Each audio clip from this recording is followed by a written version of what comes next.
श्रीमद् भागवत जी जनमानस के बीच में इन्हीं के माध्यम से आएंगे। सारी बात बताई है। परीक्षित इनका नाम हुआ। परीक्षित शब्द का अर्थ होता है परितो इच्छितः यह सब परीक्षितः। इसके बाद परीक्षित जी का जन्म हुआ। परीक्षित जी के जन्म के बाद बहुत दिन तक राज्य किया है श्री युधिष्ठिर जी ने। कलियुग के जब लक्षण दिखने लगे हैं, परीक्षित जी को राजगद्दी संभला करके चले गए हैं खुद स्वर्गारोहण के लिए। परीक्षित जी एक दिन शिकार खेलते खेलते कुरुजांगल प्रदेश में पहुंचे हैं। यहाँ आकर इन्होंने देखा एक काला कलूटा व्यक्ति एक गाय और एक वृषभ को मारता हुआ घसीटता लेके जा रहा था। बैल के 3 पैर टूट चुके थे, एक पैर से किसी तरह घसीट घसीट के चल रहा था। अपने धनुष पर बाण चढ़ाया और बाण चढ़ा करके श्री परीक्षित जी ने कहा, आज मैं तेरा वध कर डालूंगा, बता तू कौन है। इस काले कलूटे पुरुष ने कहा, जैसे सतयुग के बाद त्रेता और त्रेता के बाद द्वापर आए, उसी तरह द्वापर के बाद अब मेरा आना सुनिश्चित है। मैं कलियुग हूं। अरे तू कलियुग है तो ये क्या कर रहा है? कलियुग ने कहा, मैं तो अपने धर्म का पालन कर रहा हूं। कलियुग में यही धर्म होगा। धर्म के ऊपर लोग आघात करेंगे। जो जितना धर्म के ऊपर आघात करेगा वो उतना ही महान कहा जाएगा। जय जय श्री सीता।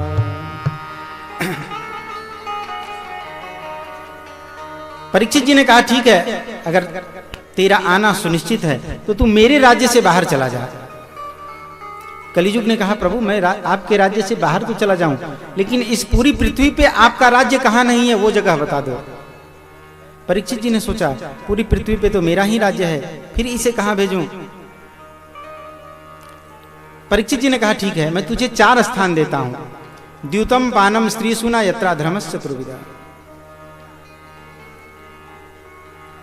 द्यूतम जहां जुआ खेला जाता है वहां रहना, पानम जहां मदिरा पान इत्यादि होता है वहां रहना, जहां स्त्रियों का अपमान होता है वहां रहना, जहां हिंसा होती है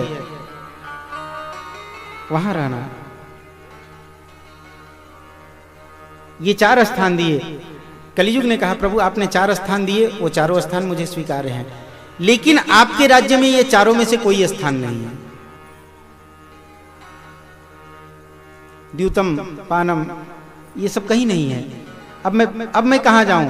पुनश्च याचमाना या जात रूप मदात। प्रभु पुनः जब याचना की है तो परीक्षित जी ने इसे एक 5वां स्थान दिया है, रजो वैरम च पंचमम।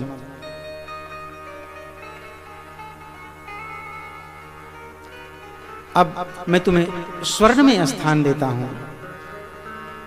धर्म की कमाई के सोने में लक्ष्मी का वास होता है, पाप की कमाई का जो सोना होता है उसमें कलियुग का वास होता है, कलिकाल का वास होता है। परीक्षित जी के मस्तक पर स्वर्ण का मुकुट था। परीक्षित जी के मस्तक पर कलियुग सवार हो गया। ये वो जरासंध का मुकुट था जिसे भीम जरासंध वध करने के बाद लेके आए थे। कई बातें हैं। जय जय श्री राम। परीक्षित जी के मस्तक पर कलियुग सवार हो गया। वहां से आगे बढ़े परीक्षित जी। रास्ते में समीक ऋषि बैठकर तप कर रहे थे। जल की याचना की है परीक्षित जी ने, जल नहीं मिला। देखने लगे सच्ची समाधि है कि कच्ची समाधि है। पास में मरा हुआ सर्प पड़ा था, उसे उठाकर इनके गले में डाल दिया। वहां से आगे बढ़ गए। राजमहल में आए, अपने सिर से मुकुट उतारा, कलियुग उतरा। पश्चाताप होने लगा परीक्षित जी को। सोचने लगे, जो मैंने दुष्कर्म किया है, संत का अपराध किया है, इसका प्रायश्चित कैसे करूं। इधर समीक ऋषि के पुत्र को जाकर समीक ऋषि के शिष्यों ने बताया, आपके पिता के गले में किसी ने मरा हुआ सर्प डाल दिया है। समीक ऋषि के पुत्र श्रृंगी को क्रोध आया और श्रृंगी ने हाथ में गंगा जल भरकर उसी समय साप दे डाला। इति लंघित मर्यादा तक्षकः सप्तमे हनि। जिसने भी इस मर्यादा का उल्लंघन किया है उसको 7वें दिन तक्षक काटेगा। समीक ऋषि के पुत्र समीक ऋषि के पास श्रृंगी इत्यादि आए हैं। समीक ऋषि को पता चला है कि श्रृंगी ने साप दिया है। समीक ऋषि ने डांट फटकार लगाई है, अरे वो तो हमारे राजा हैं और बड़े धर्मात्मा राजा हैं। एक बार उन्होंने ऐसा कर दिया तो उसके लिए तुमने साफ दे दिया। चलो साफ दे दिया, अब जाकर उन्हें कहीं बता तो दो कि 7वें दिन उन्हें तक्षक काटने वाला है, वो कुछ अपनी तैयारी तो कर लें। एक शिष्य ने जाकर बताया है कि आपको 7वें दिन तक्षक काटेगा। परीक्षित जी प्रसन्न हुए। प्रसन्न इसलिए हुए कि चलो मुझे साप मिल गया तो संत के अपराध का प्रायश्चित हो गया। परीक्षित जी अपने पुत्र को राजगद्दी पर बिठाते हैं, खुद गंगा किनारे चलकर आते हैं। परीक्षित जी गंगा किनारे आए हैं। गंगा किनारे क्यों? इसलिए मर के भी तो गंगा किनारे ही जाना है। डर डार दीजिए उठी राह लीजिए, जिस राह में साहिब पाइए जू।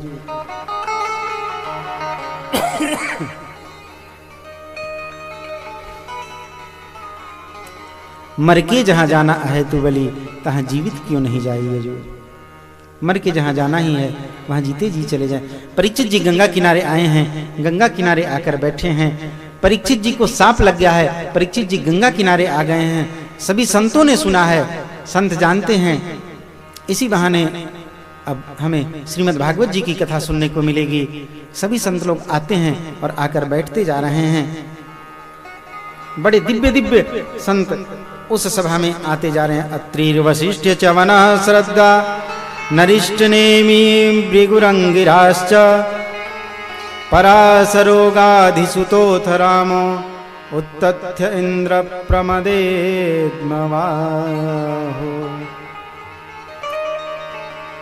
मेघार्तिथेर्देवलाष्टिवर्णो भारद्वाजो गौतमः पिप्पलाद मैत्रेय और्व कवश कुंभयोनि द्वैपायनो भगवन्नारद।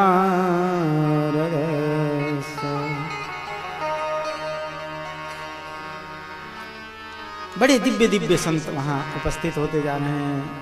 अत्रि जी, वशिष्ठ जी, च्यवन ऋषि, पराशर जी, श्री विश्वामित्र जी, बड़े बड़े संत, दिव्य दिव्य संत लोग उस सभा में उपस्थित होते जा रहे हैं। लेकिन कोई कुछ कह नहीं रहा। अरे परीक्षित के उद्धार के लिए सब लोग आ रहे हैं तो कुछ कह क्यों नहीं रहे? सब जानते हैं कि इसी बहाने श्री सुखदेव जी इनको भागवत जी की कथा सुनाएंगे। अगर हम कुछ सुनाने लग गए तो श्री सुखदेव जी आएंगे और आकर चुपचाप बैठ जाएंगे, वो कथा नहीं सुनाएंगे। सब आकर चुपचाप बैठते जा रहे हैं, बैठ गए हैं। सब इंतजार कर रहे हैं कि कब श्री सुखदेव जी आएंगे, कब श्री सुखदेव जी आएंगे। तभी सबके देखते देखते उस सभा में श्री सुखदेव जी का प्राकट्य होता है।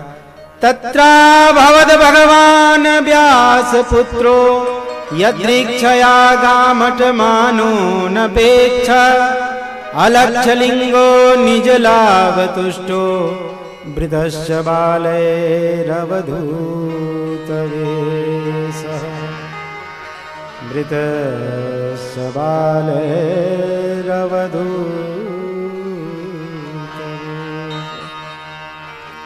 तं द्वयष्टवर्ष सुकुमारपाद करोरुबाह्य सकलोपगात्रम्। सबके देखते देखते श्री सुखदेव जी वहां पे प्रकट हुए हैं। सबने सुखदेव जी की जय जयकार की है।